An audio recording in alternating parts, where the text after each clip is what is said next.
Bond இறக்கும் முன் என் மகன்களான பஞ்ச பாண்டவர்கள் நீங்கள் தான் என் உடலை சாப்பிடணும்னு சொல்கிறாரு. தந்தையுடைய சொல்லை தட்ட முடியாமல் அவங்களும் சாப்பிட ஆயத்தமாகறாங்க.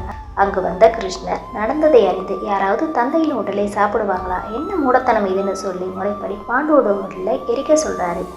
சகாதேவனை காவலுக்கு வச்சுட்டு மற்ற எல்லோரும் விறகெடுக்க காட்டுக்கு போகிறாங்க.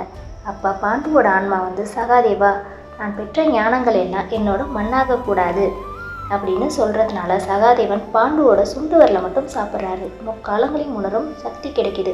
விறகெடுக்க சென்றவர்கள் விறகை சுமக்க முடியாமல் சோர்வடைந்து ஓய்வெடுக்கிறாங்க. கிருஷ்ணர் தலைக்கு மேலே ஓரடி உயரத்தில் விறகுகள் மிதக்குது.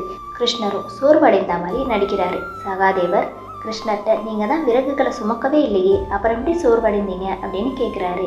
கிருஷ்ணர் ஒரு நிமிஷம் அதிர்ந்து போகிறாரு. சகாதேவருடைய செயலை தெரிஞ்சுக்கிட்ட கிருஷ்ணர், முக்காலங்களில் உணரும் சக்தி உனக்கு கிடைச்சிருக்கு. இதை வெளியில் சொன்னால் உன் தலை வெடித்து விடும். இதை வெளியில் சொல்ல மாட்டேன்னு எனக்கு சத்தியம் செய்யன்னு சொல்கிறாரு.